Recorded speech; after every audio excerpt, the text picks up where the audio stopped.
साहब जी, मेरे सभी भाइयों बहनों बेटा बेटी माता पिता को भक्तमती की सत साहब जी। तो आज हम सुनते हैं संत रामपाल जी महाराज की सत्संग में अमृतवाणी में अमृत सत्संग सुनेंगे। और जब भी हमारे पास टाइम हो हमने गुरु परमात्मा जी के सत्संग सुनते रहना। तो सुनते हैं सभी भाई बहन बेटा बेटी माता पिता मिलजुल करके सत्संग संत रामपाल जी महाराज की सत साहब जी। जो जन मेरी शरण है ताका हूँ मैं दासी, गेल गेल लाग्या फिरूं जब तक धरती आकाशी।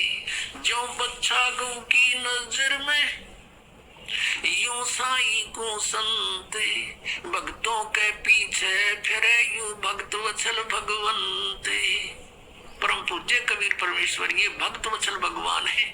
अब उन्हीं आत्माओं में से एक आत्मा मुसलमान घर में जन्म हुआ, उसका राबिया नाम था उसका, राबी। अब परमात्मा किसी दयालु है, जैसे आपको बहुत बार वेदों के प्रकरण दिखाए हैं। ऋग्वेद मंडल नंबर 9 सूक्त नंबर 86 के मंत्र 26-27 में, ऋग्वेद मंडल नंबर 9 सूक्त 82 के मंत्र 1, 2, 3 में, ऋग्वेद मंडल नंबर 9 सूक्त 96 के मंत्र 16 से 20 में, ऋग्वेद मंडल नंबर 9 सूक्त 1 मंत्र 8 और 9 में, ऋग्वेद मंडल नंबर 9 सूक्त 20 मंत्र 1 में, और भी अनेकों स्थानों पर समय आने पर मालिक की दया होगी इन वेदों का एक अच्छी तरह से जो अनुवाद किया जाएगा। तो वेदों में भी लीला लिखी है, भगवान ऐसी लीला करता है। वो परम अक्षर ब्रह्म पूर्ण परमात्मा है। वो ऊपर रहता सतलोक में, सचखंड में, और वहां से गति करके आता शरीर, और वो 3 प्रकार से शरीर धारक है। 3 प्रकार के शरीरों से सभी का धारण पोषण करता, सबकी संभाल करता है। एक रूप तो परमात्मा का सतलोक के अंदर स्थिर है, जिसमें करोड़ सूर्य करोड़ चंद्रमा मिला दे एक रोमकूप की इतनी रोशनी है, मनुष्य दृश्य है। और दूसरे टाइप का जो शरीर मालिक धारण करते हैं, नवजात शिशु का रूप धारण करके प्रकट होते हैं किसी तालाब के ऊपर जल पर, इसलिए उसको नारायण बोलते हैं। वो निर्धारित कार्य होता परमात्मा का, किसी संस्कारी हंस वहां से कोई उठा ले जाते हैं और वो फिर उस परमात्मा की परवरिश की लीला एक कुंवारी गायों से होती है। वो कुंवारी गायों का दूध पीते और नहीं पीते, और वो परमात्मा वहां से चलकर आते हैं। वो कबीर देव है, कबीर साहब है वो, और अच्छी आत्मा को मिलते हैं, उनको ज्ञान देते हैं। तो इसी आधार से परमात्मा स्वयं भी कहते हैं, गोता मारू स्वर्ग में जा बैठू पाताले, कह कबीर ढूंढता फिरूं अपने हीरे मोती लाले। ये खुद भगवान भी कहते हैं। और जिनको परमात्मा मिले वो भी यही बताते हैं, जैसे आदरणीय नानक साहिब जी को मिले बेई नदी पर सचखंड से सतलोक से सतपुरुष आए कबीर देव जी, और उनको बेई नदी से अंतर ध्यान करके सचखंड में लेकर गए, फिर वापस छोड़ा सतलोक से। उन्होंने आते ही नौकरी त्याग दी, एक नवाब के यहाँ नौकरी करते थे, और फिर परमात्मा की खोज में बनारस पहुंचे। और जहाँ देखा था ऊपर भी सतलोक में परमात्मा एक जिंदा महात्मा के रूप में आकर नानक साहिब जी को ऊपर लेकर गए थे। अब उसी रूप में परमात्मा सतलोक के अंदर विराजमान, उसी शकल में, और उसी रूप में जुल्हे का काम कर रहे बनारस में, काशी में। वहां जब जाकर देखा और सचमुच ये तो वो परमात्मा है जो मुझे सचखंड लेकर गया था, सतलोक में देखा था। तब कहा था, फाई सूरत मनुकी वेश ए ठगवाड़ा ठगी देश करा सियाणा बोता बार, ये दानक रूप रहा करता रे। अब फिर नानक जी की कोई ना सुने, वहां जुला इकट्ठे हो गए न, कोई पंजाब था आके बौड़ी बौड़ी बात करे, इस नीरू के पुत्र ने भगवान बतावे।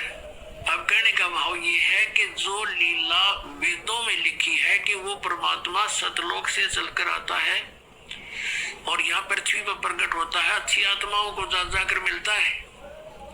आदरणीय मुल्कदास जी को मिले, आदरणीय दादू साहिब जी को मिले, आदरणीय गरीबदास साहिब जी को मिले, आदरणीय घीसा दास साहिब जी को मिले, गांव खेकड़ा जिला मेरठ उत्तर प्रदेश में। आदरणीय गरीबदास साहिब जी को मिले, गांव छुडानी जिला दज्जन हरियाणा में।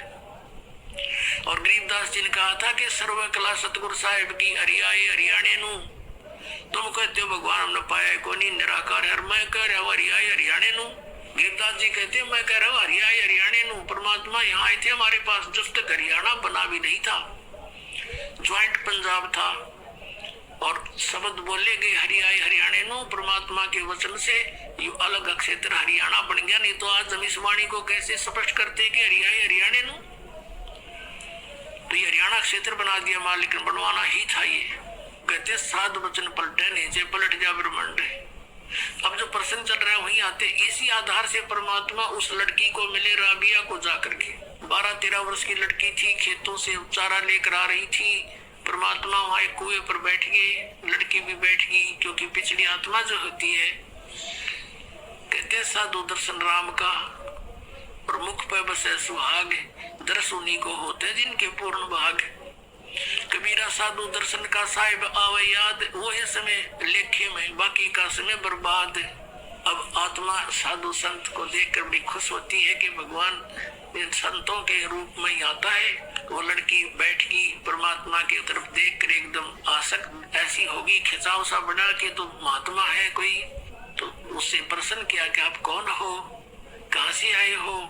तो परमात्मा ने कहा बेटी मैं अल्लाह अकबर हूँ।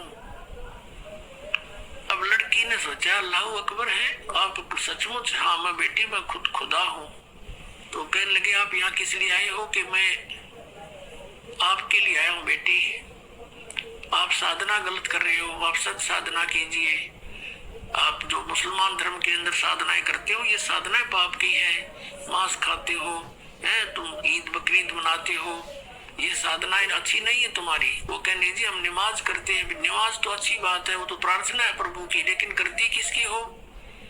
अब किसी की एप्लीकेशन लिख कर चल पड़े, नाम अगले का लिखा नहीं कि किसको देनी है, किसी डीसी को देनी है या कमिश्नर को देनी है, नाम की तरह लिखा नहीं, साहब लिख दिया ऊपर, अल्लाह को हो साहब को हो। तो कौन सुनेगा तेरी एप्लीकेशन ने? या नमाज तुम करते भी हो तो तुम किसके नाम भेज रहे हो? ये क्यों? तो बेचून अल्लाह है, बेचून है, फिर तुम्हें क्या मदद करेगा? वो बेचून है तो निराकार है। तो लड़की वो तो मालिक के सामने इस अज्ञान का कहाँ ठिकाना है। लड़की बहुत प्रभावित हुई, कहा बेटा तुम असक जन्म हो गए भटक जाने है, अब पिछले जन्म में मनुष्य थे तो अब मनुष्य हो गए, अगले जन्म में भक्ति ठीक ना हुई तो पशु बन जाओगे या मनुष्य भी बन गए, तो ये प्रोसीजर फिर शुरू तुम्हारा, ये कोई एंड है इसका? तो बेटी बहुत प्रभावित हुई और उसने कहा भगवान फिर क्या करूं? कि बेटी उपदेश ले मेरे से और भक्ति कर डट के और भजन किया करे। कहने लगे जी ये साधना जो मुसलमान धर्म की है ये ना करना बिल्कुल भी। जैसे मैं कहूँ ऐसे नमाज ये कर दो, मैं आपको बता रहा हूँ, भक्ति करते रहना और ये मांस मिट्टी नहीं खाना। जो बोले जी वो कंपल्सरी कर देते हैं, नमाज भी करनी होती है कि नमाज भी कर लेना, लेकिन टेक का मत्था अपना ये मंत्र करती रहिए, बस हो गई नमाज। बोला जी ठीक है। तो उस लड़की ने उपदेश ले लिया, मालिक उपदेश देकर चले गए। इतनी प्रेरित होगी ज्ञान से, उसने फैसला कर लिया कि मैं विवाह नहीं कराऊंगी और अपना मोक्ष कराऊंगी। अब उसी दौरान घर वालों ने क्या किया, भाई लड़की युवा होगी इसकी शादी तैयारी करो। लड़की ने घर वालों से कह दिया कि मैं विवाह नहीं करूंगी। और मुसलमान धर्म में एक विशेषता है कि लड़की को बैठा देंगे पहले और लड़की से पूछते हैं कि बेटी तुझे ये विवाह मंजूर है? अगर वो स्वीकृति दे देती है तो विवाह होगा, नहीं तो नहीं होगा। अब वो लड़की ने मना कर दिया, घर वाले भी समझ पड़ के भी इन्हें कहा हो ही नहीं सकता किसी सूरत में भी। माता पिता चिंतित हुए, बहुत समझाया बेटी हमारी इज्जत का सवाल है, न्यू है, ऐसे 100 कुछ का। वो बोली मैं नहीं शादी करानी। अब घना चिंतित हो गया, माता पिता का अन्न छूट गया लोक लाज के कारण। तो लड़की को अपने आप को प्रेरणा हुई, सोचा उसने कि चलो देखी जाएगी, माँ बाप कहते हैं विवाह कर लेती हूँ, लेकिन आगे जाके अपने पति से मैं साफ कह दूंगी मैं संतान उत्पत्ति नहीं करूंगी। ये डिटरमिनेशन करके उसने स्वीकृति दे दी। विवाह हो गया। एक बहुत अच्छे नेक व्यक्ति थे, अच्छा अधिकारी था, अफसर था, उससे उस बेटी का ब्याह हो गया मुसलमान के। तो वहां जाते ही उसने अपने पति से कह दिया जी बात सुनो मेरी, मैंने एक प्रतिज्ञा कर रखी है अपने गुरुजी की कसम खा के मैं संतान में उत्पत्ति नहीं करूंगी, मैं गृहस्थ कर्म नहीं करूंगी,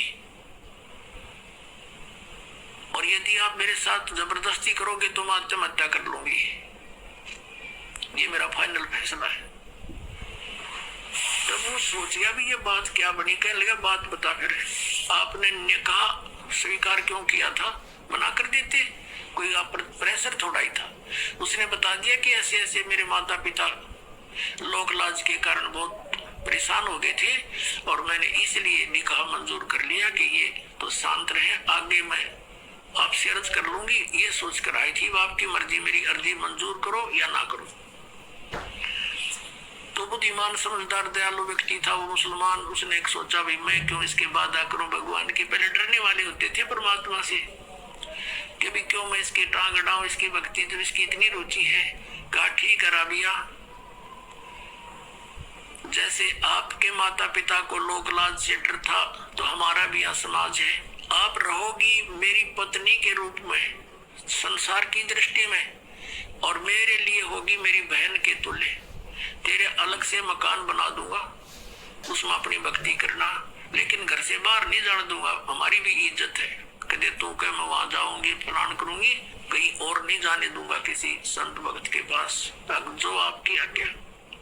अब उस लड़की ने 4 वर्ष तो साधना वो की जो परमात्मा ने बता रखी थी। फिर वहां आने लगे तो अलग से उसका कमरा बना दिया। उस मुसलमान भक्त ने अपनी दूसरा ब्याह करवा लिया। मुसलमानों में कई कई शादियां हो जाती है, तो वहाँ आस पड़ोस की और भी भक्तनी जो मुसलमान वर्ग की थी धर्म की, वो आने लगे हैं। वो कहने लगी बता तो कुछ भी ना करती या कोई बात हुई, यानी कुछ दिन में वो परमात्मा वाला ज्ञान हट गया, वो लोक वेद फिर समा गया उस बेटी में, और वो ही मुसलमान धर्म वाली क्रियाएं उसने शुरू कर दी। काल का दिन जाल है कसूता। अब वो करती रही अपनी साधना। वो 50 वर्ष की होगी। 50 वर्ष की आयु जब होगी तो उसने अपने पति से कहा कि आपकी आज्ञा हो तो मैं मक्का जाना चाहती हूँ हज करने के लिए। और हज करना कंपलसरी होता मुसलमान धर्म में। वो ये मानते हैं जिसने हज कर ली वो स्वर्ग का वासी हो जाता है, उसको लाभ होता है। तो सभी बूढ़े बुजुर्गों को हज अवश्य करवाते हैं। उसके पति ने सोचा कि मैंने देख लिया इसको 30-35 वर्ष हो गए, मैंने कोई भी ऐसा इसका आचरण नहीं देखा, इसलिए उसने उसको अलाउड कर दिया कि आप जा सकते हो और कहो तो मैं आपके लिए कोई ऊंट की व्यवस्था कर दूं सवारी की। राबिया ने कहा नहीं मैं पैदल जाऊंगी।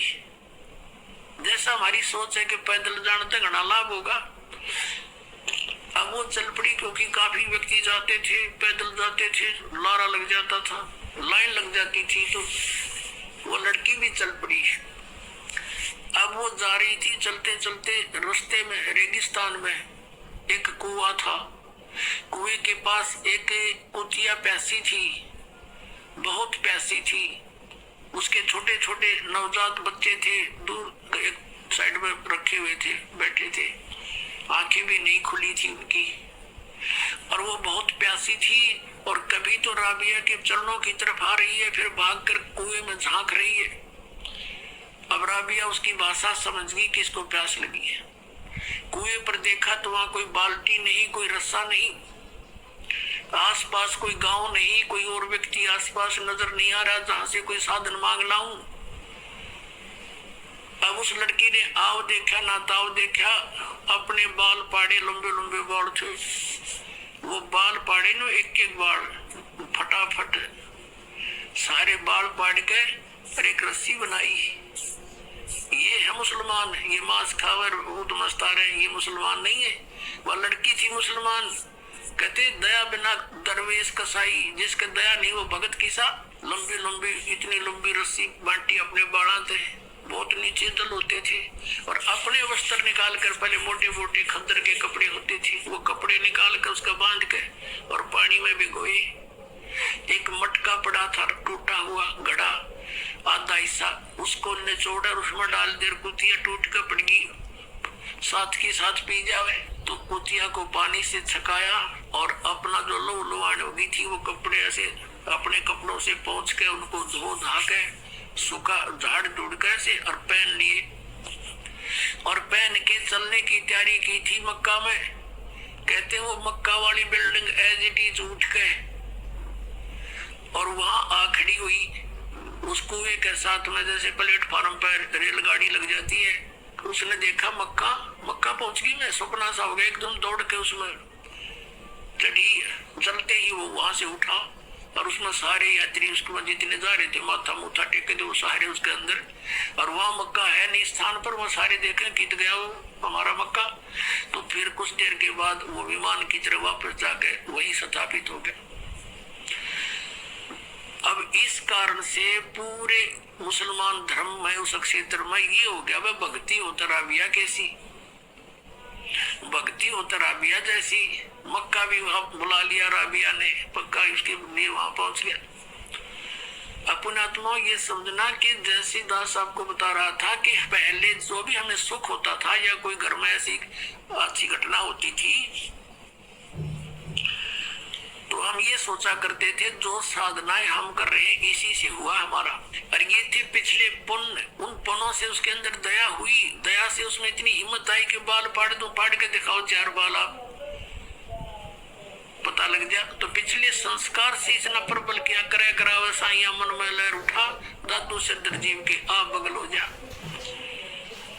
उसके बाद वो तो उधर तो प्रशंसा की पात्र बन गई, सब जगह गुणगांव है। अगला जन्म उसका एक बनसुरी नाम की लड़की का हुआ, बनसुरी नाम की लड़की का। और उसने फिर इतने राग रूग गाए, यानी वो डांस करने वाली जो ये होती ना लड़कियां, उसका जन्म हो गया। लेकिन आस्था भगवान की फिर भी, तो वो मक्का में गई है और उसने ये सुना था कि भी मक्का में जिसकी मृत्यु हो जाती है वह सीधी भिष्ट चली जाती है स्वर्ग में। अब पिछले संस्कार परमात्मा की भक्ति कर रखी, 4 वर्ष वो अंगड़ाई ले रहे थे, उसमें इतनी हिम्मत आवे थी।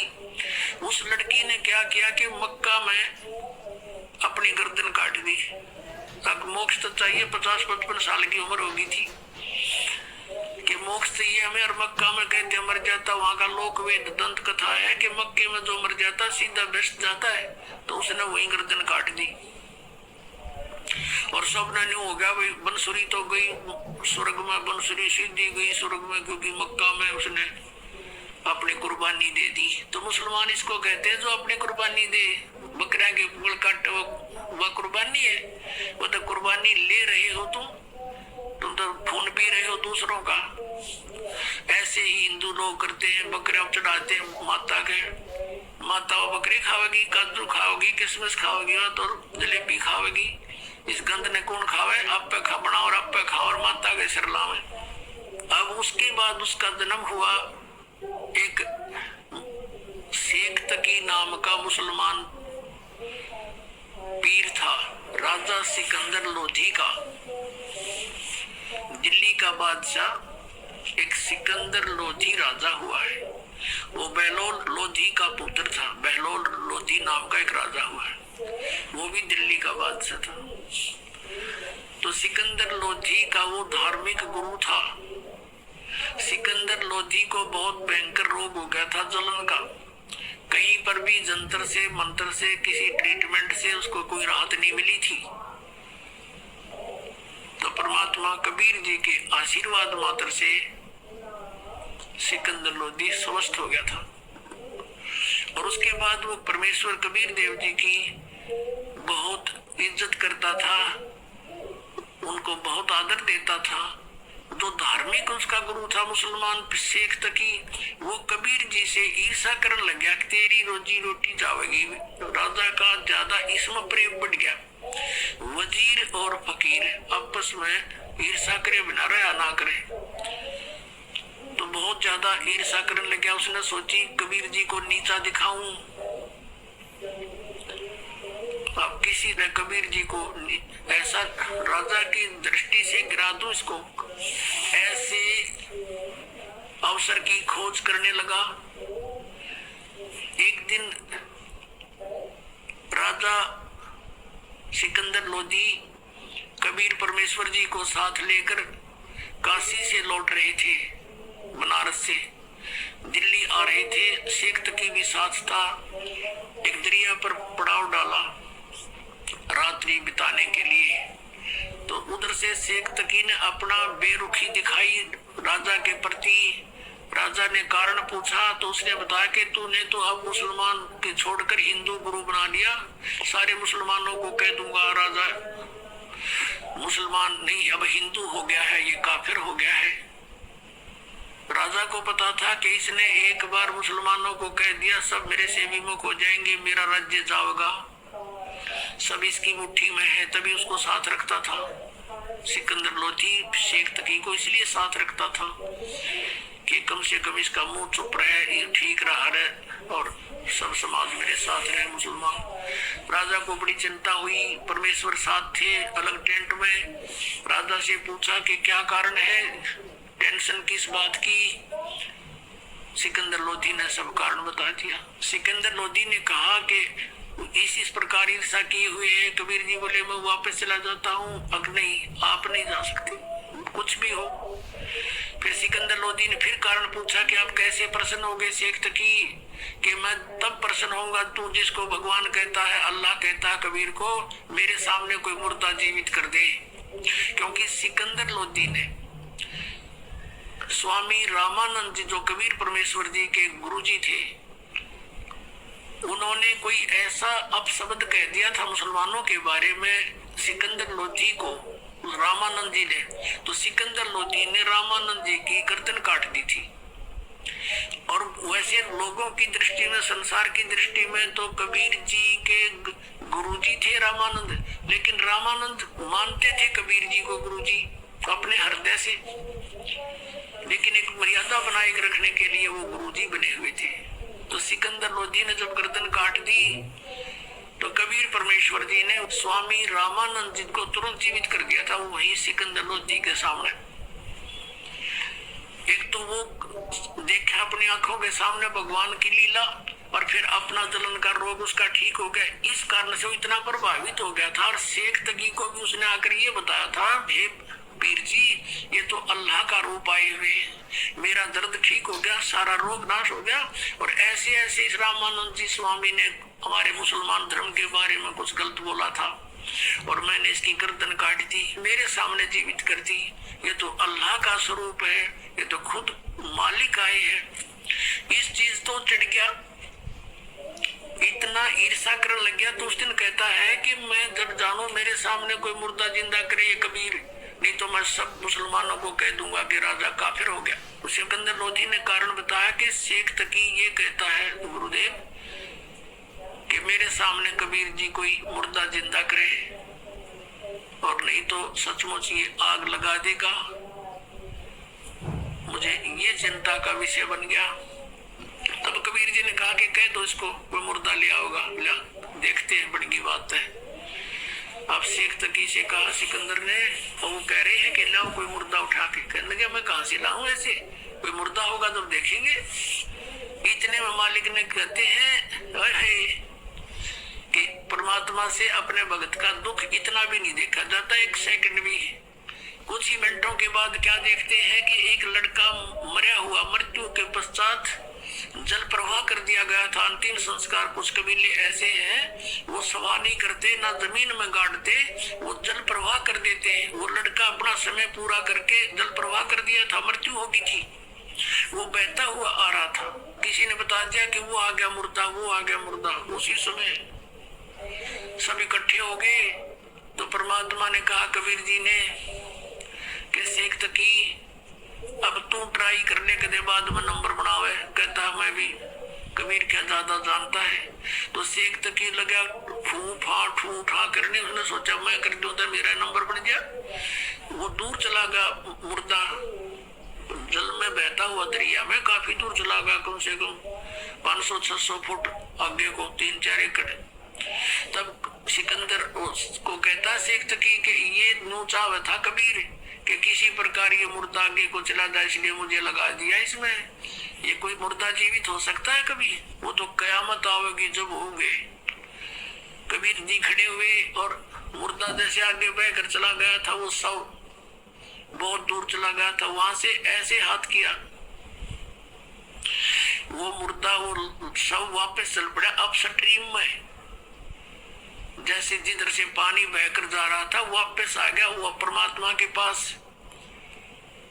और परमात्मा ने कहा, ये आत्मा कबीर हुक्म से इस मुर्दे में प्रवेश कर, जहां भी है वापस आ जा और बाहर आ जा तू 1 सेकंड में।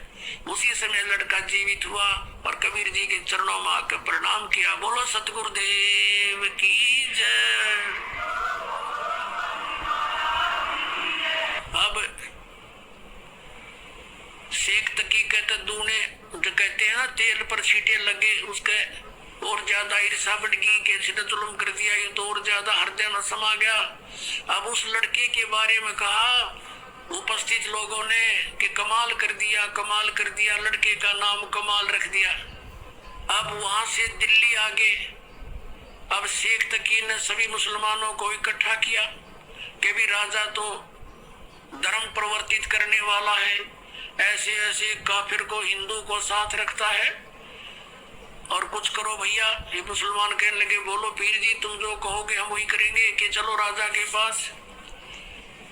राजा के पास पहुंचे, हजारों की संख्या में लेकर सटराई कर दी उसने, तो प्रदर्शन कर दिया। राजा ने कारण पूछा, शेख तकी ने कहा कि जिसको तू लेकर आया है कबीर को, वो लड़का तो सदमे में था और वो ऐसे जीवित होना ही था, वो तो ताजा मरा हुआ था। मैं जब जानू मेरी लड़की, अब वो लड़की जो थी राबिया, वो तीसरा जन्म शेख तकी के घर पर जन्म था और वो 12 वर्ष की होकर मृत्यु को प्राप्त हो गई थी। उसका खत्म हो गया था वो जीवन मनुष्य का, आगे मनुष्य जीवन शेष नहीं था।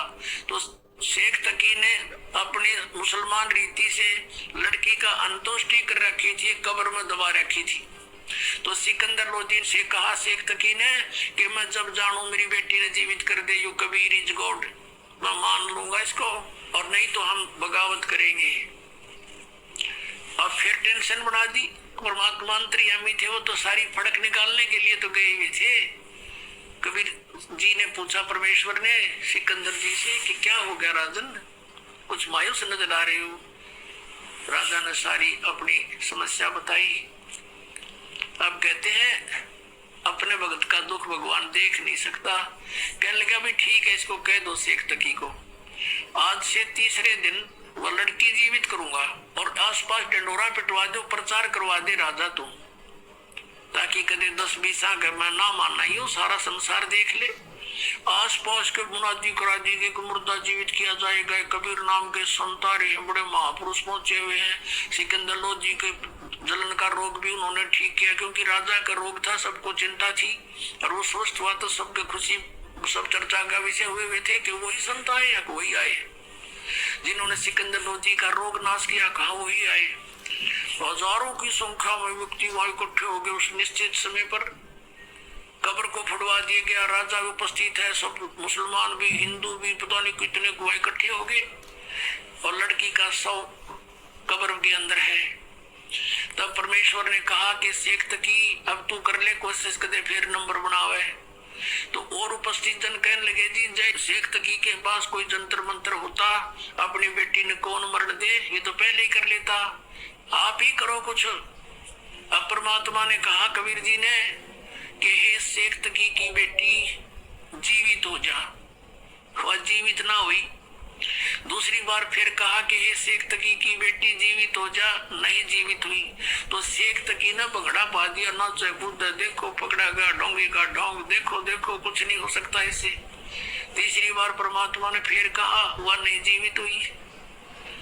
तब परमेश्वर ने कहा कि शेख तकी थोड़ी शांति रख, अघोरी शांति, पकड़ा गया तेरा ढोंग, देखो पाकड़ देखो पाकड़। तब परमात्मा ने कहा, ये जीवात्मा जहाँ भी है तू कबीर हुक्म से वापस सारे प्रवेश कर बेटी के शरीर में बाहर आ जा। 2 सेकंड में सारा शरीर कंपने लगा। लड़की उठ के परमात्मा के चरणों में दंडवत प्रणाम किया। बोलो सतगुरुदेव।